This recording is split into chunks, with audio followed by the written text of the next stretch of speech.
ప్రజాస్వామ్య దేశంలో దళితులు ఓటు హక్కును స్వేచ్ఛగా వేసే హక్కు లేదా? పుల్లూరు గ్రామానికి అండగా ఉంటా డిప్యూటీ సీఎం నారాయణ స్వామి. దళితులపై దాడి చేసిన వారిని వెంటనే శిక్షించండి. ఎస్ఆర్పురం మండలం నిన్నటి రాత్రి జరిగిన దళితులపై దాడి ఘటన తీవ్రంగా ఖండిస్తూ గ్రామ ప్రజలను పరామర్శించిన రాష్ట్ర ఉప ముఖ్యమంత్రి నారాయణ స్వామి, నియోజకవర్గ వైసీపీ ఎమ్మెల్యే అభ్యర్థి కృపాలక్ష్మి. ఈ సందర్భంగా వారు మాట్లాడుతూ దళితులపై దాడులు దిగడం చాలా దారుణమని, దాడి చేసిన వారిపై చర్యలు తీసుకుంటామని, మీకు నేను అండగా ఉంటానని భరోసా కల్పించారు. తాను సమితి అధ్యక్షుడిగా ఉన్నప్పటి నుండి నన్ను ఆదరించిన గ్రామం అని పేర్కొన్నారు.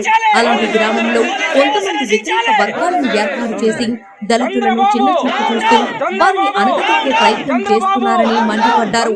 జగనన్న ప్రభుత్వంలో దళితులు అభివృద్ధి చెందడం గిట్టలేక దాడులకు ప్రయత్నిస్తున్నారని, ఇలాంటి దాడులు చేసే వారిపై కఠినమైన చర్యలు తీసుకోవాలని అన్నారు. అనంతరం వైసీపీ ఎమ్మెల్యే అభ్యర్థి ఉపాధ్యక్షులు మాట్లాడుతూ దళితులు జగనన్న ప్రభుత్వంలో అభివృద్ధి చెందారని, దానిని చూసి ఓర్వలేక దళిత గ్రామాలపై దాడులను ఏదో ఒకటి అడ్డంకులు సృష్టిస్తున్నారని, దాడులు చేస్తున్నారని, దీనిని తీవ్రంగా ఖండించారు. భారతదేశంలో భారతీయ పౌరుడికి ఒక ఆయుధం ఓటు. అలాంటి ఓ ఆయుధాన్ని వినియోగించుకునే హక్కు దళితులకు లేదా? ప్రజాస్వామ్య దేశంలో దళితులకు రక్షణ లేదా అని అన్నారు. దాడికి పాల్పడిన వారిని వెంటనే శిక్షించాలని, కఠినమైన చర్యలు తీసుకోవాలని పోలీసు వారిని కోరారు. అనంతరం ఘటనా స్థలాన్ని పరిశీలించి ఒక కుటుంబానికి 25,000 రూపాయలను, 5 కుటుంబాలకు 1,00,000 రూపాయలు ఆర్థిక సహాయం అందించి తాము అండగా ఉంటామని భరోసా కల్పించారు. రానున్న ఫలితాల్లో జగన్మోహన్ రెడ్డి మరోసారి సీఎం ఖాయం తథ్యమని, దళితులు మరింత అభివృద్ధి చెందుతారని ధీమా వ్యక్తం చేశారు.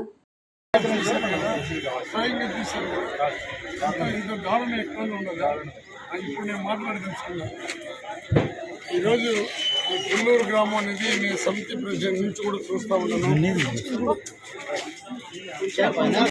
సమితి ప్రెసిడెంట్ నుంచి చూస్తూ ఉన్నాను. అన్ని కాలనీలు ఒక ఎత్తు అయితే ఈ కాలనీ ఒక ఎత్తు. కారణం ఏమంటే ఊరికి భయపడి కాపులు ఇక్కడ ఎక్కువగా కాపులే ఉంటారు, కమ్మ కమ్యూనిటీ ఉంటుంది. వాళ్ళని కాదని ఈ ఊరు వాళ్ళు ఎప్పుడు కూడా బయటకు వచ్చేది కూడా లేదు. వాళ్ళు ఎవరికి ఓటు వేయమంటే వాళ్ళు ఓటు వేసుకుంటూ ఉన్నారు. కానీ ఒక ఇళ్ల స్థలాలు కావాలని కానీ ఇక్కడుండే భూములు మొత్తం కూడా గవర్నమెంట్ భూములు మొత్తం కూడా వాళ్ళకే నాయుడు వాళ్ళ బలిజి కాపులకి మొత్తం భూములు డీకేట్ పట్టాలు వేసుకున్నా మాకు భూమి లేదని అడిగింది, కానీ మా ఇంటి జాగా లేదని అడిగింది, కానీ ఆ ఊరు ఏం చెప్తే అది వింటూ ఉంది. ఈరోజు జగన్మోహన్ రెడ్డి గారు వచ్చినాక ఆయన పథకాలు చూసి ఊరు అందరూ మా ఎస్సీ కాలనీ అందరూ ఒకటి అయ్యి వాళ్ళు ఆ ఫ్యాన్ గుర్తుకు ఓటు వేసిన దానికి ఎంత దారుణం జరిగిందో మీరందరూ కూడా ప్రెస్ వాళ్ళందరూ కూడా చూశారు. ముఖ్యంగా చంద్రబాబు చెప్తున్న మానవత్వం లేని చంద్రబాబు నాయుడు వచ్చినాక ఎస్సీలంటేనే శత్రువులుగా చూసే మహానుభావుడు. పాదిరూపం కాలిపోయినా అన్యాయం జరిగింది. కారం చేడులో మాదిగోళ్ళను చంపేసినా అన్యాయం జరిగింది. ఈరోజు పుల్లూరులో దారుణమైన పనులు చేస్తుంటే ఇంతవరకు పోలీసు వ్యవస్థ ముందుకు రాలి. వాడు ఎవడో ఒకడు వచ్చినాడు ఇక్కడికి, వాడు సేవ చేసేదానికి వచ్చినాడంటే వాడు ఎవడో థామస్ అనేవాడు. ఈ చంద్రబాబు థామస్ అనేవాడు క్రిమినల్గా ఉన్నాడు. వాడు బౌన్స్ కేసు పెట్టుకొని నిన్న అన్నూరులోనే స్టార్ట్ చేశాడు. దాదాపు 300 మందిని తమిళనాడు నుంచి తీసుకొని వచ్చి ఫస్ట్ అన్నూరులో 80 మంది వరకు దించినాడు. పోలీసులకి అక్కడ ఎస్ఐకి సిఐకి అందరికీ నేను చూపించాను. వాళ్ళని అరెస్ట్ చేయండి అంటే అరెస్ట్ చేయలే. వాడికి నాకు కూడా పడింది. వాడు సేవ చేసేదానికి వచ్చాడంట. థామస్ ఈ విధంగా మా ఎస్సీని ఘోరంగా శిక్షిస్తూ ఇండ్లు పగలగొడుతూ ఉంటే నువ్వు ఏం సేవ చేసేదానికి వచ్చినావు? నీకు మానవత్వం ఉంటే నువ్వు రిజర్వ్ కాన్స్టిట్యూన్సీ పుట్టినోడు, నువ్వు ఏం జరిగిందన్న వచ్చి చూడాలి కదా ఇక్కడ.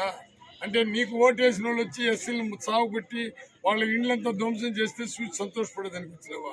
నిన్నే అతన్ని అరెస్ట్ చేస్తుండాల. క్యాండిడేట్ అయినా కానీ భయంకరంగా జనాలు తీసుకొస్తే పోలీసు చూస్తూ ఉండరు. ఎస్పీకి ఫోన్ చేసిన, డిఎస్పీకి ఫోన్ చేసిన, కలెక్టర్కి ఫోన్ చేసిన, డిఐజీకి అనంతపురం డిఐజీకి ఫోన్ చేసిన, ఏం సార్ ఈ విధంగా అంత గందరగోళం చేస్తున్నది? ఈ నియోజకవర్గంలో ఇంతవరకు ఎప్పుడు కూడా ఈ విధంగా బౌన్సర్స్ని తీసుకుని వచ్చి పెట్టుబడులు పెట్టి డబ్బులు ఇచ్చి పోలీసు మాదిరిగా తీసుకుని వచ్చి గ్రామాల్లో అల్లకల్లోలు చేస్తున్నారు. వాళ్ళని కంట్రోల్ చేయండి అంటే పోలీసు చూస్తా వదిలినారు, సిఐ చూస్తా వదిలినాడు, డిఎస్పీకి నగిరి నుంచి డిఎస్పీ ఫోన్ చేస్తే ఆయన మాట్లాడతాం లేదు సార్ నేను కూడా గట్టిగా యాక్షన్ తీసుకున్నాను. ఆయన అన్నాడు ఎస్పీ గారికి చెప్తే నేను ఖచ్చితంగా వాళ్ళకి కంప్లీట్గా క్లోజ్ చేస్తానన్నాడు. ఇంతవరకు చిన్న యాక్షన్ కూడా తీసుకోవాలి. ఈరోజు మళ్ళీ నేను చెప్తున్నాను, ఈ పుల్లూరుకి నేనే ఉంటా. ఈ పుల్లూరులో ఎవడెవడు దౌర్జన్యాలు చేశాడు వాళ్ళ కొంపలు వాళ్ళ అమ్మ అబ్బులు కానీ పుట్టుంటే నిజంగా వాళ్ళు తరివి కొట్టినాడు. వాడు క్యాండిడేట్ కూడా కారు వదిలేసి పరిగెత్తినాడు. అతను ఒకడు పాలసందులో లేడీ అయినా కానీ ఆమె కొంత గట్టిగా మాకు నిలబడి అక్కడ మామూలుగా సారాయి తీసుకొని వస్తున్న టిప్పర్ని కూడా చీజ్ చేసి పెట్టింది. అది 40 లక్షల 40 కోట్ల మందో దాన్ని చీజ్ చేసి పెట్టింది. వీళ్ళిద్దరు తప్ప పోలీసులు ఎక్కడ కానీ సహకరించలేదు.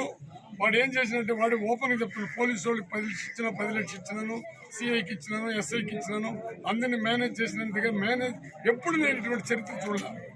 నేను కనీసం 5-6 టూర్లు 7 టూర్లు కంటెక్ట్ చేస్తున్నాను ఎమ్మెల్యేగా. నేను ఇక్కడ 3 టూర్లు కంటెక్ట్ చేస్తున్నా. నేను ఎప్పుడు ఇంత గందరగోళం సిచ్యువేషన్ చూడాల. ఇంత గలీజ్ అయింది. వాళ్ళు యాక్షన్ తీసుకోరు. నేను ఉంటాను, నేను మళ్ళీ వస్తా. ఆ ఊరు ఈ తూరి కానీ మిమ్మల్ని ఏమని అంటే నేనే వస్తా, ఊరి పైన పడతా, నా పైన కేసు కూడా పెట్టుకున్నాను. ఏం కర్మ ఇది? ఆడబిడ్డ, చిన్న బిడ్డ, నిజంగా బాధేస్తుంది. ఆ బిడ్డను చూస్తుంటే పురుడు పట్టిన బిడ్డని, ఆ బిడ్డని పోయి కొట్టి వాడు నిజంగా అమ్మ పుట్టినవాడు వాడు నిజంగా తండ్రికి పుట్టినాడు. వాడు బయటవాడికి పుట్టినటువంటి బిడ్డను ఏ విధంగా ఆ ఇల్లు పోయి చూడియా. వాడి వాలంటీర్గా ఉండేవాడు గిరి అంట. గిరి వాలంటీర్ ఉంటే రిజైన్ చేసినాడు. వాలంటీర్ వ్యవస్థ ఉంది, 144 సెక్షన్ ఉంటుంది. వాడు రావద్దు. మీకు ఓటు వేయలేదంటే ఇంత గలీజ్గా చేసుకో. అక్కడ కూడా మనకు బాబు ఉన్నాడు, అక్కడ కూడా రమేష్ ఉన్నాడు, అక్కడ కూడా యుగేంద్ర ఉన్నాడు, అక్కడ హరిరెడ్డి ఉన్నాడు. వీళ్ళందరూ కూడా మన పార్టీకి సపోర్ట్ చేసినా వాళ్ళు కూడా భయపడి సైలెంట్గా ఉండాల్సి వచ్చింది. భయపడి కూర్చుంది. వాళ్ళు కూడా భయపడారు. కానీ రాత్రి అంతా ఇక్కడ హరి ఉన్నాడు. ఎందుకు చెప్తున్నానంటే ఇంత భయంకరంగా సిచ్యువేషన్ ఎస్పీ గారికి చెప్తే కూడా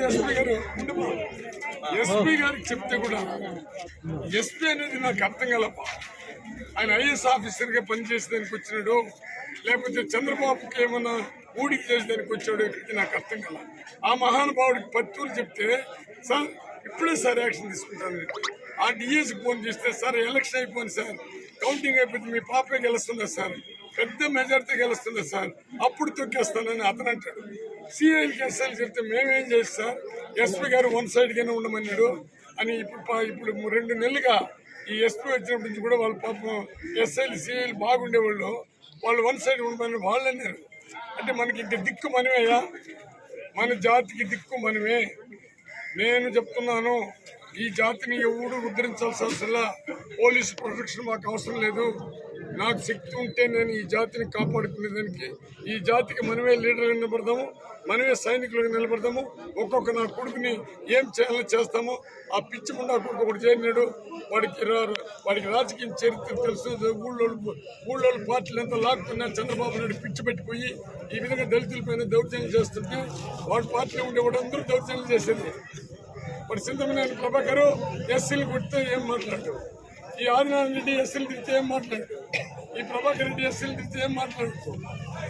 ఆయన భార్య కూడా భువనేశ్వరి కూడా మారిగోళ్ళు చెత్తకుప్పలు పుట్టే మాట్లాడు. వీళ్ళు నిజంగా రాక్షసులు పుట్టిన మనస్తత్వం ఉండే వాళ్ళు కదా ఇటు వచ్చారు. చంద్రబాబు నీకు మళ్ళీ చెప్తున్నాను, నీకు కూడా కాలం చెల్లింది. మీ పార్టీ రాదు, మీ పార్టీ ఎప్పుడో బొక్కలు పెట్టేశారు.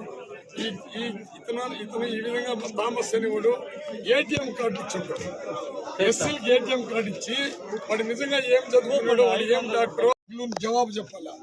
ఏం దళితులు వాళ్ళు ఇష్టం వచ్చినట్టు ఓటు వేసుకుంటారు. స్వతంత్రం వచ్చి మాకు 75 సంవత్సరాల లెక్క మా ఓటు మేము వేసుకోకూడదా?